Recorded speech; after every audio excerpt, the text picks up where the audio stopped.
وَلَقَدْ يَسَّرْنَا الْقُرْآنَ لِلذِّكْرِ فَهَلْ مِن مُّدَّكِرٍ نحمدہ ونصلی علی رسولہ الکریم اما بعد اعوذ باللہ من الشیطان الرجیم بسم اللہ الرحمن الرحیم۔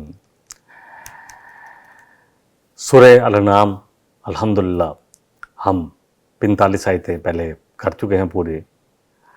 آیت نمبر 46 سے شروع کریں گے اللہ کا نام لے کر۔ اللہ سبحانہ وتعالیٰ فرما رہے ہیں قُلْ أَرَأَيْتُمْ إِنْ أَخَذَ اللَّهُ سَمْعَكُمْ وَأَبْصَارَكُمْ وَخَتَمَ عَلَىٰ قُلُوبِكُمْ۔ کیا تم غور و فکر نہیں کرتے؟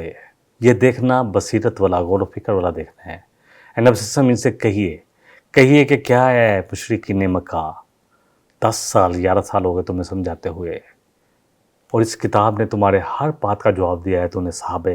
تم لوگوں نے صحابہ کہف کے بارے میں پوچھا، وہ بھی بتایا گیا۔ تم نے ذوالقرنین کے بارے میں پوچھا، وہ بھی بتایا گیا۔ تو کیا تم دیکھتے نہیں ہو کہ اگر تم اپنی ہٹ درمی پر جمے رہے، ضد پر جمے رہے کہ نہیں قبول کرنی بات، چاہے سمجھ بھی آ گئی ہے، تو اگر اللہ تمہاری لے جائے پھر سماعتوں کو اور تمہاری آنکھوں کی روشنی کو لے جائے، اور پھر اللہ تمہارے دلوں پر ٹھپا لگا دے، مہر لگا دے، بند کر دے تمہارے دلوں کو، تو اللہ کے علاوہ من الہ غیر اللہ یأتیکم بہ، تو کون ہے یہ چیزیں تمہیں لٹا سکتا ہے اللہ کے سوا؟ کون ہے جو تمہیں آنکھیں لٹا دے دوبارہ؟ اللہ موند ہے تمہاری آنکھیں۔ کون ہے جو اللہ تمہارے کانوں کی جو سنوائی والا آلہ ہے وہ لے جائے، اللہ تمہارے سننے کی طاقت کو لے جائے؟ کون ہے جو لے کر آئے گا؟ دیکھیں یہاں پر دلوں پر مہر لگنے سے مراد اللہ اکبر سوچنے سمجھنے کی صلاحیت ہی ختم ہو جانا ہے۔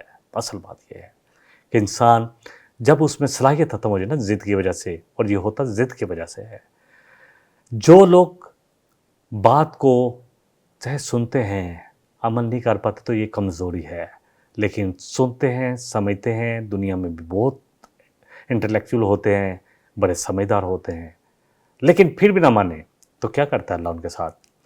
دیکھیں ظاہری طور پر تو آنکھیں تو ہیں، لیکن حقیقت جو ہے وہ نظر نہیں آ رہی کہ ہمارے ساتھ ہونا کیا ہے۔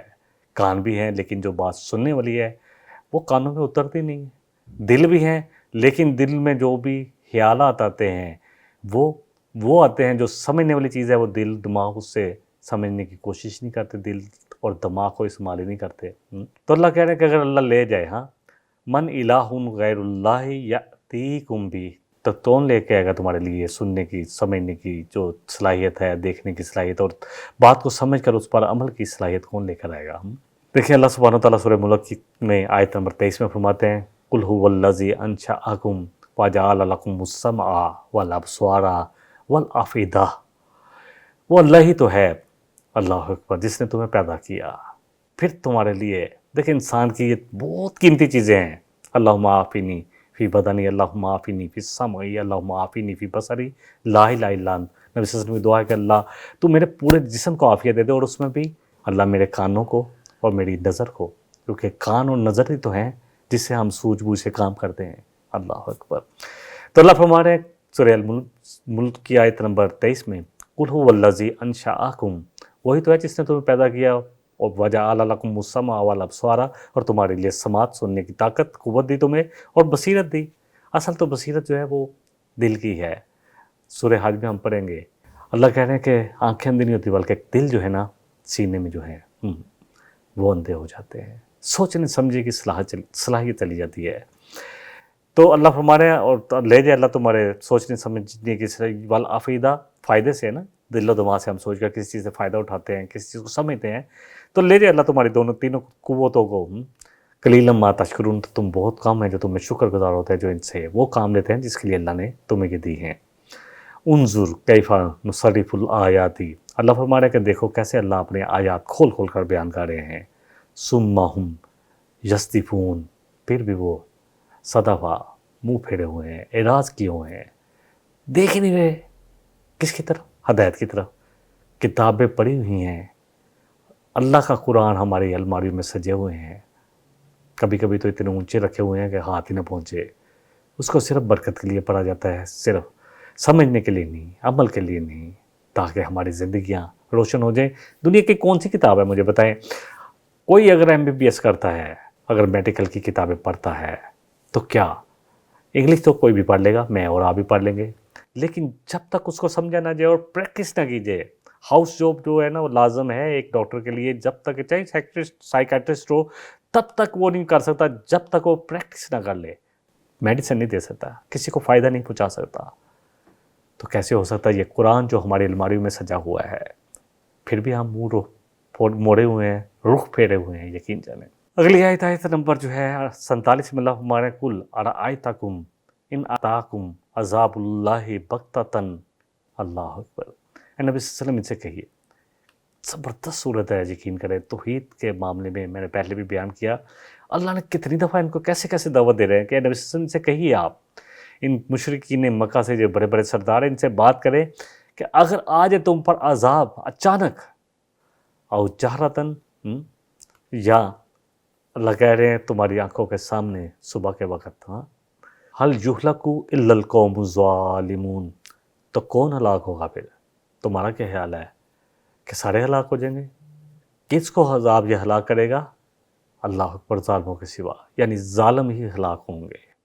اصل میں کفار مکہ سمجھتے تھے، کہتے تھے کہ جب عذاب کی بات کرتے تھے لے آئیے عذاب، وہ کہتے ہیں عذاب آئے گا تو پھر سارے جو ہے یہ کہتے ہیں یہ مومن ہے تو مومنوں پر نہیں آنا، تو پھر آئے گا تو سب ہی چلے جائیں گے. ہاں تو عذاب کیوں نہیں آتا؟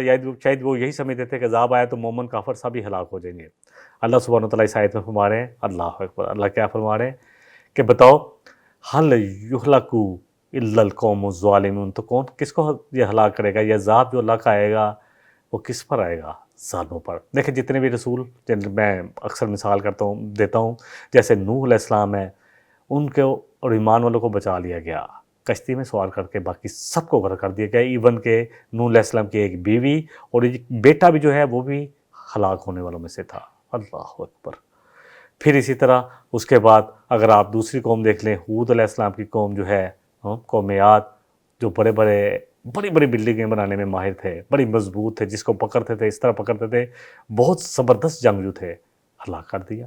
ایمان والوں کو بچا لیا. قوم صالح یعنی سمود کی قوم جو ہے، صالح علیہ السلام کی جو قوم سمود کہلاتی ہے، جو بڑے بڑے پہاڑوں میں گھر تراشتے تھے، اور آج بھی وہ ٹیکنالوجی لوگ دیکھ کے حیران ہیں، آج بھی وہ موجود ہیں. جب نبی صلی اللہ علیہ وسلم تبوک کے راستے میں گئے تھے، وہ کنواں بھی دیکھا جس سے صالح علیہ السلام کی جو اونٹنی تھی، جو اللہ کی اونٹنی جس کو قرار دیا گیا، جو معجزہ انہوں نے مانگا تھا ان کو دیا گیا، تو وہ بھی دیکھا. تو کہاں گئی وہ ٹیکنالوجی؟ سب کچھ سمجھ بوجھ. ہاں عذاب کن پر آیا؟ اللہ نے صالح علیہ السلام کو اور ان کے ساتھ ایمان والوں کو بچا لیا. جہاں آپ پڑھیں گے ایک ہی بات آئے گی. اللہ سبحانہ وتعالیٰ نے اسی طرح شعیب علیہ السلام کو ان کے ساتھ ایمان والوں کو بچا لیا اور مدین پورے کو ہلاک کر دیا. تو یہ تو اللہ کی سنت ہے، اور اللہ کی سنت تبدیل نہیں ہوتی.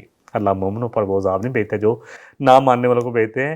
تو جو ظلم کا ارتکاب کرتے ہیں، اللہ کہہ رہے ہیں کن پر آئے گا؟ وہی جو ظالم ہیں. ظالم کون ہے؟ جو شرک کرتے ہیں، حق نہیں دیتے، نہ نبی صلی اللہ علیہ وسلم کا حق دیتے ہیں، نہ کتاب کا حق دیتے ہیں، نہ اللہ کا حق دیتے ہیں. ہاں کہ جو ظلم کیا ہے کہ اس کو کسی چیز کو اس کا مقام نہ دینا. تو کسی چیز کو مقام نہ دینا، ان شرک اللہ ظلم عظیم. اس لیے کہا کہ شرک جو ہے سب سے بڑا کہ اللہ کا مقام کیا ہے، اللہ کے مقام کو کم کر کے اللہ کے بندوں میں سے کسی کا مقام کو بڑھا دینا، یہ شرک ہے. یا کسی اور ہستی کو بڑھا دینا، کسی چیز کو بڑھا دینا. اگلی آیت لے لیتے ہیں، آیت نمبر 48 ہے، وَمَا نُرْسِلُ الْمُرْسَلِينَ إِلَّا مُبَشِّرِينَ وَمُنذِرِينَ، نہیں بھیجا ہم نے کسی بھی رسول کو مگر یہ کہ بشارت دینے والا بنا کر اور خبردار کرنے والا بنا کر. وَمَنْ آمَنَ وَأَصْلَحَ، پس جو ایمان لے اور اصلاح کر لے، فَلَا خَوْفٌ عَلَيْهِمْ وَلَا هُمْ يَحْزَنُونَ، اس پر نہ کسی قسم کا خوف دنیا میں ہوگا اور نہ وہ آخرت میں ہوگا، اور نہ ہی وہ غمگین رہے گا. دنیا میں بھی اللہ اس کے دل کو سکون دے دیں گے. یقین جانیں یہ دنیا کی عیاشی ہم جو دیکھتے ہیں نا کہ بڑے بڑے محلات، بڑے بڑے فارم ہاؤس، بڑے بڑے گھر کنالوں میں، ایکڑوں میں پھیلے ہوئے گھر، جو ہمیں بڑا اٹریکٹ کرتے ہیں کہ یار کیا قسمت ہے ان کی، 10 15 کروڑ کی گاڑیوں میں، کوئی آڈی میں پھر رہا ہے، کوئی کسی میں پھر رہا ہے. ہم کتنا ہمارے دلوں میں رشک پیدا ہوتا ہے کہ یہ لوگ ہیں کامیاب. پوچھے تو صحیح، راتوں کو بغیر وہ سلیپنگ پلز لیے سو ہی نہیں سکتے، دلوں میں سکون ہی نہیں ہے. اولادیں جو ہیں وہ ماں باپ کی نافرمان ہیں. کتنی جگہ پر میں آج بھی مثال دیتا ہوں، شاہ ایران کی بیٹی نے جب سوسائڈ کی، اور اسی طرح دنیا میں سب سے اخلاق وائز نمبر 1 قوم و ترقی یافتہ قوم جاپان ہے. سود نام کی چیز نہیں ہے. اللہ کے سود تو اللہ سے ہو رہا، مسلمانوں نے جنگ چھیڑی ہوئی ہے کہ ہر شخص جو ہے مالدار ہے۔ اخلاق ایسا ہے کہ سونامی آئی تو انہوں نے کسی قسم کی امداد لینے کے بجائے ہر شخص نے اپنے آپ کو پیش کر دیا رضا کرانہ طور پر، جس کے پاس جو تھا، ڈاکٹر بھی آ گیا، انجینئر بھی آ گیا، ہم آگے، بس ہمیں کچھ نہیں چاہیے۔ پھر کہا گیا کہ جو سامان کسی کے پاس فالتو گھروں میں ہے، اگر 10 کمبل ہیں، اگر اس کو 2 کی ضرورت ہے تو باقی 8 لا کے رکھ دیے گئے، اور جس کو جتنی ضرورت ہے اتنا اٹھا لیا جائے، تو جس کو 1 کی ضرورت ہے اس نے 8 نہیں اٹھائے، دیکھا بھی نہیں۔ یہ ہلاک۔ پھر بھی سب سے زیادہ خودکشی کیوں ہے؟ اس لیے یہ خودکشی کا مسئلہ ہے کہ ہم جس کو سمجھ رہے ہیں کہ دنیا کی زندگی میں اگر سب کچھ مل جائے تو شاید سب کچھ مل گیا تو دلوں میں سکون ہوگا، سکون نہیں۔ اللہ بذکر اللہ ہی، آگاہ ہو جو کہ اللہ کے ذکر ہی میں سے ہی اطمینان پاتے ہیں جو دل ہیں۔ اللہ اکبر۔ زندگیوں میں اطمینان جو ہے نا، سکون، اللہ کے ذکر، اللہ کے نصیحت پر عمل کرنے سے ہی آئے گا۔ اللہ فرما رہے ہیں کہ ہم نے رسول جو اتنے بھی بھیجے، اس لیے بھیجے، کس لیے؟ تاکہ لوگوں کو جو مان لیں ان کو بشارتیں دیں جنت کی، اور جو نہ مانیں ان کو خبردار کر دیں جہنم کے عذاب سے، اللہ کے عذاب سے، اللہ کی پکڑ سے۔ اب جو جنہوں نے ایمان لیا اور جنہوں نے اصلاح کر لی، فمن آمنہ و اصلحہ، جنہوں نے اصلاح کر لی۔ ایمان کا مطلب یہ ہے کہ لا کر اللہ کے ساتھ سر تسلیم ہم کر دیا، عمل صالح کیے۔ جہاں بھی آپ ایمان کو دیکھیں گے تو ساتھ عمل صالح کا ذکر آئے گا۔ تو پھر ایسے لوگ جو ایمان لے آئیں اور عمل صالح کریں تو پھر ان کے لیے نہ دنیا میں کوئی خوف ہے اور نہ غم، اور دنیا میں اگر تھوڑا بہت تکلیفیں آ بھی جائیں گی تو آخرت میں تو کسی قسم کا خوف اور غم نہیں ہے۔ دیکھیں، جب اللہ سبحانہ وتعالیٰ نے آدم علیہ السلام کو اتارا، سورہ البقرہ جب ہم نے پڑھی، فَإِمَّا يَأْتِيَنَّكُم مِّنِّي هُدًى، تو کہا کہ تمہارے پاس میری طرف سے ہدایتیں آتی رہیں گی، اور سب سے کامل ہدایت جو باقی تو جتنی کتابیں تھی تحریف ہو گئی، ان میں سب سے کامل ہدایت الہدا جو ہے یہ قرآن ہے، کامل ترین ہدایت۔ فَإِمَّا يَأْتِيَنَّكُم مِّنِّي هُدًى فَمَن تَبِعَ هُدَايَ فَلَا خَوْفٌ عَلَيْهِمْ وَلَا هُمْ يَحْزَنُونَ۔ وہاں بھی کہا گیا کسی قسم کا خوف نہیں ہوگا۔ اور اللہ کے واسطے میں اور آپ کھولے تو صحیح الہدا کو، دیکھیں تو صحیح یہ کیا ہدایت کی کتاب ہے۔ یقین جانے جب یہ کتاب مل جائے نا، اللہ اکبر، پھر سب کچھ دنیا اس کے سامنے بہت تھوڑی نظر آتی ہے، بہت کم تر نظر آتی ہے۔ کیا اللہ کی شان ہے یہ کتاب میں، اللہ کا کلام ہے۔ فَإِمَّا يَأْتِيَنَّكُم مِّنِّي هُدًى فَمَن تَبِعَ هُدَايَ فَلَا خَوْفٌ عَلَيْهِمْ وَلَا هُمْ يَحْزَنُونَ، کہ جب آدم علیہ السلام کو اور سب کو اتار دیا جنت سے، اماں حوا کو بھی، اور سب کو کہا کہ اتر جاؤ، تمہارے پاس میری طرف سے ہدایت آتی رہیں گی، اور جس نے اس ہدایت کی پیروی کی دنیا اور آخرت کے لیے غموں سے، خوف سے آزاد ہو جائے گا۔ اور آخرت سب سے بڑی بات ہے کہ آخرت، اللہ کرے ہمیں میں جو الہدا ہمارے پاس یہ کتاب جو موجود ہے، یقین کریں پوری دنیا اس کے سامنے ہیج ہے، لیکن کیا کریں کہ ہمارے پاس پڑھنے کا ٹائم ہی نہیں ہے۔ ہم نے اس کتاب کو ویلیو نہیں دی، حق ادا ہی نہیں کیا اس کتاب کا جیسے کہ حق تھا ادا کرنے کا۔ الذین آتیناہم الکتاب یتلونہ حق تلاوتہ اولئک یؤمنون بہ، اللہ ہم نے پڑھی آیت نمبر 121 سورہ البقرہ میں، کہ جن کو ہم نے کتاب دی وہ اس کی تلاوت کرتے ہیں، یعنی پڑھتے ہیں، سمجھتے ہیں، اس پر اپنی زندگیوں میں لے کر آتے ہیں، پھر لوگوں کے آگے بیان کرتے ہیں، لوگوں کو اس کی طرف بلاتے ہیں۔ یہ سارے ہی قرآن کے لیے ہیں، اس کے حلال کو حلال سمجھنا۔ دیکھیں قرآن کے جو حقوق ہیں جو اکثر آپ کے سامنے ذکر کیے جاتے ہیں، سب سے پہلے کہ اس پر ایمان لانا کہ یہ اللہ کی کتاب ہے، پھر اتنی عربی ضرور سیکھیں تاکہ یہ براہ راست ہمارے دلوں پر اس کا ترجمہ جو ہے ہمیں ترجمے کی ضرورت نہ رہے، براہ راست ہمیں سمجھ میں آئے، پھر اس کے احکامات پر عمل کرنا، اس کے حلال کو حلال جاننا اور حرام کو حرام جاننا، اور اس کا اپنی زندگیوں میں قائم کرنا، فیصلے اس کے ساتھ کرنا، چاہے گھروں کے ہوں، چاہے معاشرے کے ہوں، چاہے ہمارے بزنس میں ہوں، چاہے دفتروں کے ہوں، اور پھر سب سے بڑی کہ یہ کامن، یہ جو ہے ہمارا سپریم لا بننا چاہیے۔ عدالتوں کے فیصلے جو ریاست پاکستان ہے، قرآن بھی یہی کہتا ہے کہ اللہ اور اس کے رسول کے حکم کے مطابق ہوں گے، وہ اس کے مطابق ہونے چاہیے۔ جب یہ ہوگا تو پھر برکت آئے گی، لیکن کہاں نظر آتے ہیں یہ آپ کو؟ کیا گھروں میں فیصلے اس کتاب کے مطابق ہوتے ہیں؟ کیا ہمارے آفیسز اس کتاب کے مطابق چل رہے ہیں؟ کیا ہمارے بازاروں میں کاروبار اس کے مطابق ہو رہا ہے؟ کیا نظام وہ دیا گیا ہے جس میں لوگوں کے لیے نیکی پر چلنا آسان ہو اور برائی سے رکنا آسان ہو؟ کیا دیا گیا؟ کیا وعدہ کیا تھا پاکستان کا مطلب کیا؟ لا الہ الا اللہ، اور کیا کیا ہم نے؟ کتنی قربانیاں دی گئی؟ اللہ اکبر۔ بہرحال اللہ فرما رہے ہیں کہ ہم رسولوں کو بھیجتے ہیں تاکہ جو مان لیں ان کو بشارتیں دیتے اور جو نہ مانیں ان کو خبردار کر دیں، اور مقصد یہ ہے رسولوں کو بھیجنے کا۔ اللہ سبحانہ و تعالیٰ کہہ رہے ہیں، بڑی خوبصورت آیت ہم نے سورہ نساء کی آیت نمبر 165 پڑھی تھی، رسولم مبشرین و منذرین، رسول جو بشارتیں دیتے ہیں اور خبردار کرتے ہیں۔ کس لیے بھیجیں گے؟ لِأَلَّا يَكُونَ لِلنَّاسِ عَلَى اللَّهِ حُجَّةٌ، کہ لوگوں کے پاس کل قیامت والے دن اللہ کے سامنے کوئی عذر نہ رہے کہ جی اللہ ہمیں پتہ ہی نہیں تھا کیا کرنا ہے، کیا عذر پیش کریں گے؟ نبی صلی اللہ علیہ وسلم کی مبارک زندگی محفوظ ہوگی، آپ کی احادیث محفوظ ہو گئی، قرآن جو ہے آج بھی چیلنج کر رہا ہے، اور کتنی دفعہ میں نے اس پر بیان کیا کہ جب سیکنڈ ورلڈ وار سے پہلے انہوں نے تحقیق کی، جب انہوں نے بہت ساری جو بائبل جو تھی وہ جو ہے انجیلیں اکٹھی کی، انجیل اکٹھی کی، اور دیکھا کہ 52 جو اکٹھی کی کوئی ایک سے نہیں ملی، پھر انہوں نے چھانٹ کر ان میں سے 4 رکھی، لوکا کی انجیل اور جو دوسری 4 انجیلیں ہیں جو آج وہ پڑھتے ہیں، تو باقی قرآن پہ جب انہوں نے دیکھا تو انہوں نے کہا کہیں 52,000 نسخوں میں ایک بھی بس صرف حتاطی کا ضرور کسی میں، کیونکہ ہاتھ سے لکھا جاتا تھا غلطی ہو سکتی ہے، آیت کوئی نہیں تھی کہ یہ آیت اس میں آئی ہے اور اس میں نہیں آئی، یہ آیت اس میں آئی ہے اس میں نہیں آئی، ایسی کوئی فرق آج تک نہیں ہے، کیونکہ اللہ سبحانہ و تعالیٰ نے اس قرآن کی اللہ پر ذمہ داری دی ہے۔ اِنَّا نَحْنُ نَزَّلْنَا الذِّكْرَ وَإِنَّا لَهُ لَحَافِظُونَ، اللہ فرما رہے ہیں سورہ ہجر میں، اللہ اکبر، کہ یہ قرآن، یہ ذکر، یہ نصیحت ہم نے نازل کی ہے، اور بے شک ہم ہی اس کی حفاظت کرنے والے ہیں، کیونکہ قیامت تک انسان کے لیے پھر حجت نہ رہے۔ آج کوئی کہے جی رسول تو آ نہیں رہے ہمارے پاس، نبی صلی اللہ علیہ وسلم کی پوری زندگی ہمارے پاس ہے، آپ کی ایک ایک لمحے کی سیرتیں، کتنی زبردست سیرت لکھی گئی، کہاں پڑھنے کے وقت ہی نہیں ہے شاید ہمارے لیے۔ سوشل میڈیا پہ سیاست کا وقت ہے، بے مقصد باتوں کا ہے ہمارے پاس وقت، ہاں دنیا کے لیے، دنیا کمانے کے لیے 16 سال پڑھنے کا وقت ہے، نہیں وقت ملا تو قرآن پڑھنے کا اور نبی صلی اللہ علیہ وسلم کی مبارک زندگی پڑھنے کا نہیں ملا، اپنے ہیروز صحابہ کو پڑھنے کا نہیں پڑا، کیا شان تھی، اللہ اکبر، کیا ابو بکر صدیق کی شان تھی، کیا عمر فاروق کی شان تھی، کیا عثمان غنی کی شان تھی، کیا علی مرتضیٰ رضی اللہ عنہ کی شان تھی، پھر کیا شان تھی زبیر بن عوام کی، کیا شان تھی، اب پڑھتے تو جائیں ابو عبیدہ بن جراح کی، پڑھتے تو جائیں سعد بن ابی وقاص، پڑھے تو صحیح، اللہ اکبر، ٹائم کہاں ہے سوشل میڈیا کو دیکھنا ہے، اور سوشل میڈیا تو ہمیں آپس میں اختلاف کروا رہا ہے، اللہ اکبر۔ آیت اگلے سے اللہ فرما رہے ہیں، اگلی آیت لے لیتے ہیں، بلکہ اللہ فرما رہے ہیں ان کے لیے کام نہیں ہوگا، اگلی آیت نمبر 49 ہے، والذین کذبوا بآیاتنا، وہ لوگ جو ہماری آیات کو جھٹلاتے ہیں، کذب سے ہے، جھوٹا سمجھتے ہیں نا، اس لیے جھٹلاتے ہیں، سمجھتے کہ ایسے نہیں،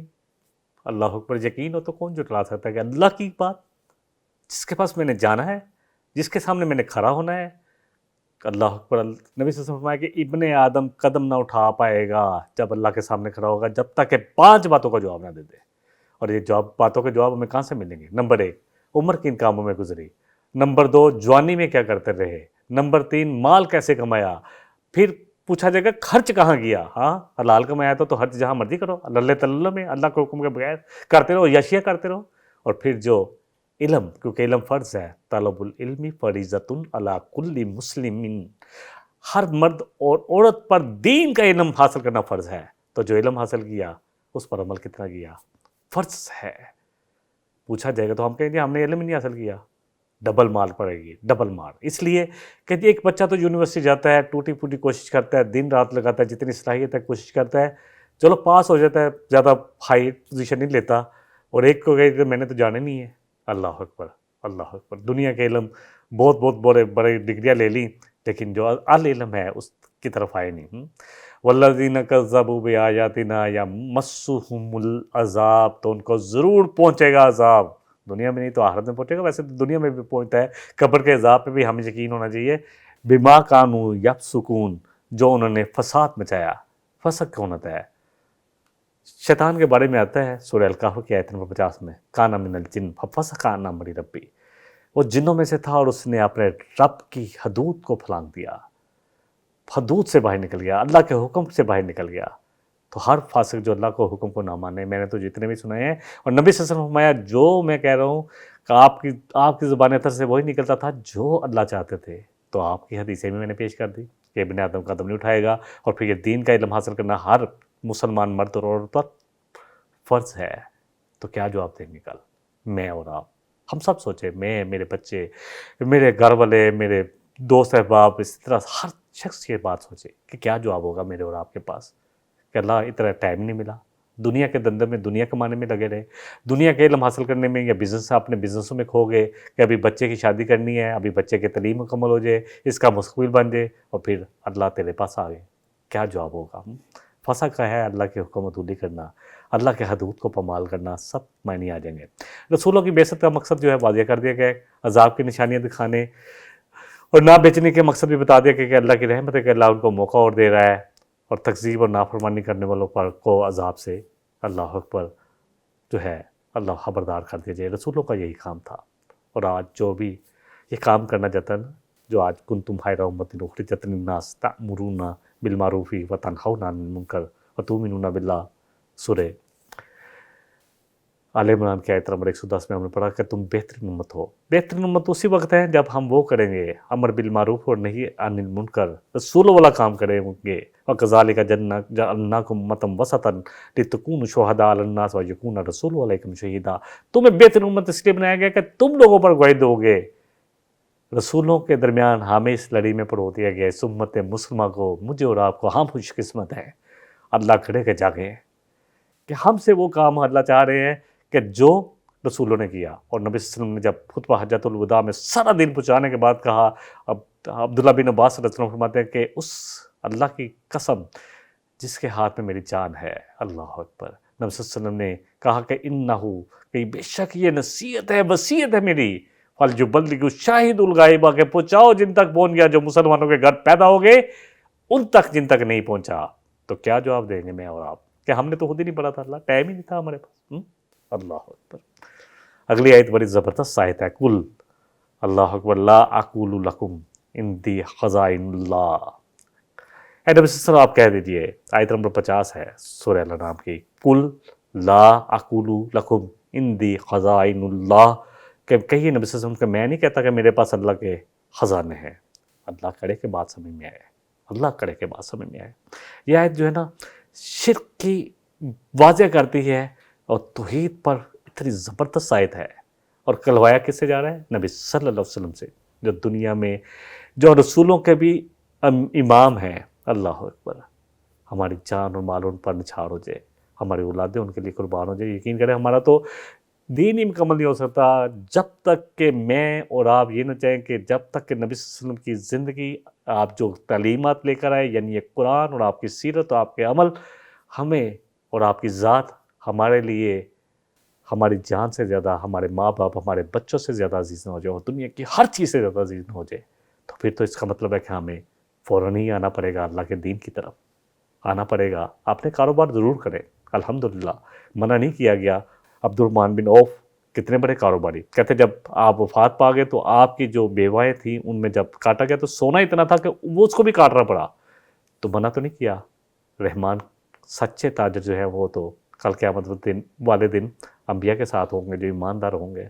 اللہ ہمیں بھی ایسا دے، کیونکہ نبی صلی اللہ علیہ وسلم کوئی بھی خطبہ دیتے تھے تو فرماتے تھے لا ایمان لمن لا امانت لہ ولا دین لمن لا عہد لہ، کوئی امانت نہیں ہے اس شخص میں، ایمان ہی نہیں ہے اس شخص میں جس میں امانت کی پاسداری نہیں ہے۔ بے ایمانی ہم کہاں کریں ہیں، ہمیں دیکھ لیں کیا دودھ ہمیں خالص ملتا ہے، کون سی چیز ہے جو خالص ملتی ہے؟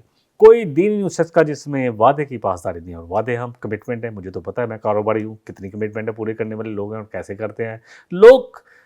فارنر کے پیسے کھا لیتے ہیں، چائنا کے پیسے کھا کے خوش ہوتے ہیں کہ ہم نے کافروں کو دیکھو پیسے کھائے۔ میں کہتا ہوں ڈبل مار پڑے گی، تم نے جو کیا ہے، اگر ان میں سے کبھی کوئی ہمارے عمل کو دیکھ کر یا ہمیں دیکھ کر اسلام لا سکتا تھا تو تم نے اس سے روک دیا ہے۔ اللہ تعالیٰ ہمیں معاف کرے۔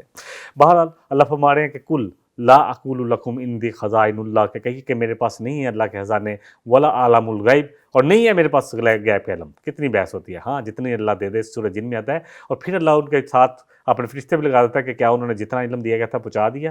تو رسولوں نے تو وہی پہنچایا جو ان کو دے دیا، اللہ نے دیا پہنچا دیا، جتنا دیا اتنا پہنچا دیا، جتنا نہیں تھا تو وہاں نہیں پہنچا سکتے تھے کہ اللہ جانتا ہے۔ نبی صلی اللہ علیہ وسلم سے جب پوچھا گیا کسی بات کے بارے میں تو آپ نے کہا کہ اللہ جب آپ سے پوچھتے ہیں تو پھر اللہ نے خود فتوے دیے۔ سورہ کہف میں آتا ہے کہ آپ سے ذوالقرنین کے بارے میں پوچھتے ہیں، کہیے نبی صلی اللہ علیہ وسلم اللہ علم دے رہا ہے۔ پھر صحابہ کہف کے بارے میں پوچھتے ہیں، اللہ علم دے رہا ہے۔ تو یہ سارے علم تو اللہ ہی کی طرف سے ملتے ہیں، رسولوں کو جو ملتے ہیں۔ اللہ اکبر۔ دیکھیں سورہ نمل میں اللہ فرما رہا ہے کل لا یعلم من فی السماوات والارض الغیب الا اللہ، کہ نہیں کوئی بھی جانتا آسمانوں اور زمین کے غیب کو مگر سوائے اللہ کے۔ سورہ نمل کی آیت نمبر 65 ہے۔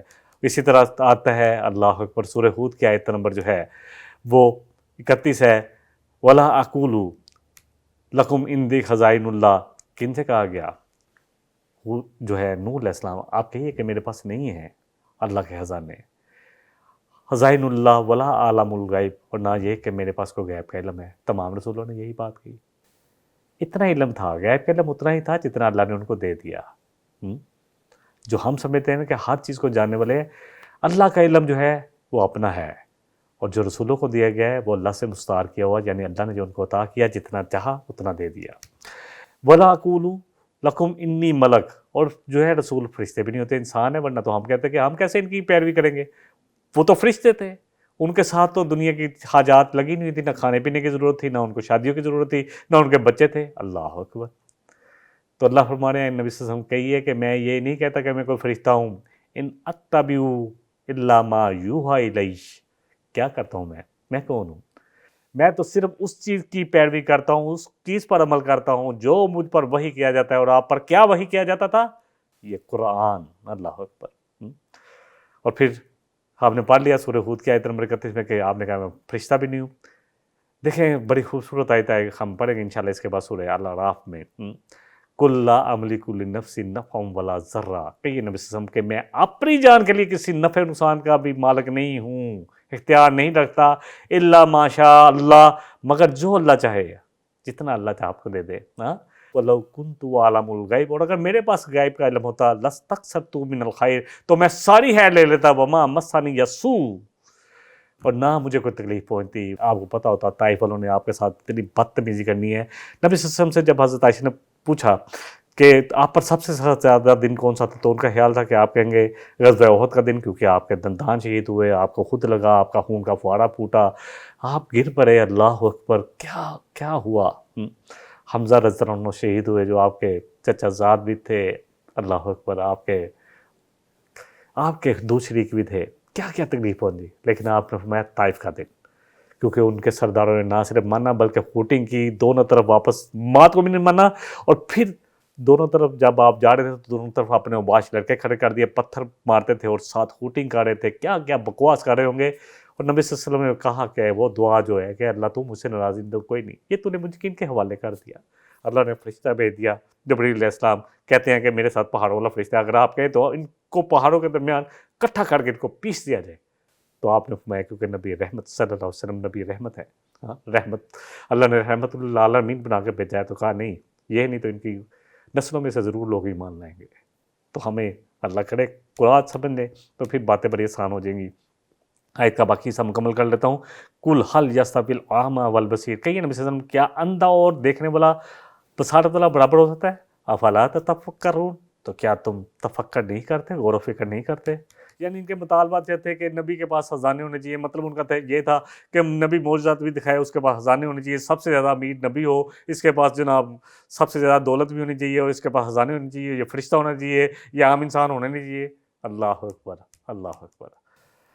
دیکھیں اللہ سبحانہ وتعالیٰ سورہ زمر میں فرما رہے ہیں، ایک دو ریفرنس لے لیتے ہیں۔ قُلْ هَلْ يَسْتَوِي الَّذِينَ يَعْلَمُونَ إِنَّمَا يَتَذَكَّرُ أُولُو الْأَلْبَابِ، کیا برابر ہو سکتے ہیں جو علم والے ہیں اور جو نہیں علم والے ہیں؟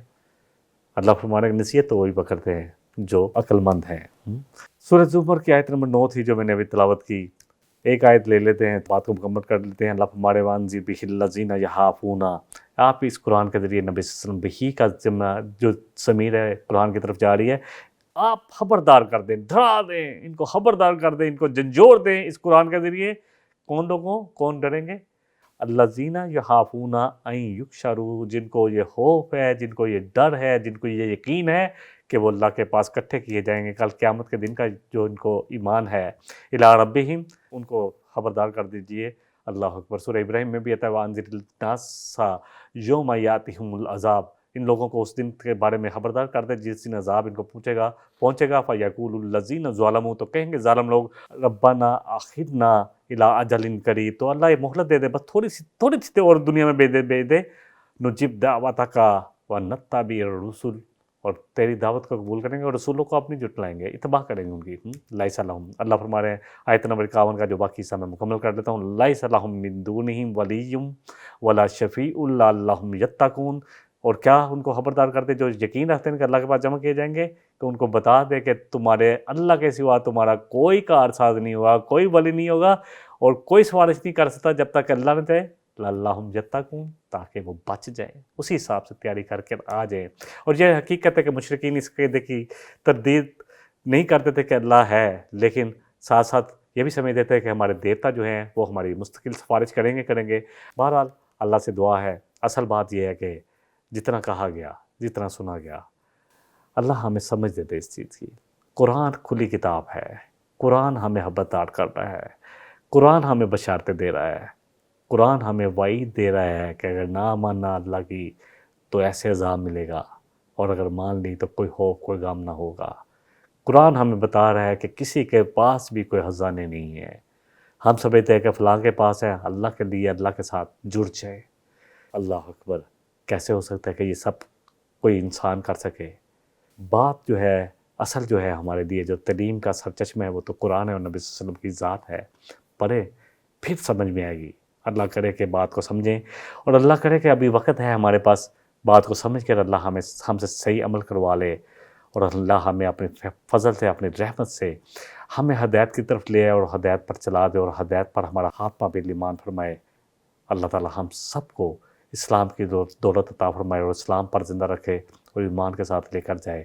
وآخر دعوانا ان الحمد للہ رب العالمین۔ إن هذا القرآن يهدي للتي هي أقوم ويبشر المؤمنين الذين يعملون الصالحات أن لهم أجرا كبيرا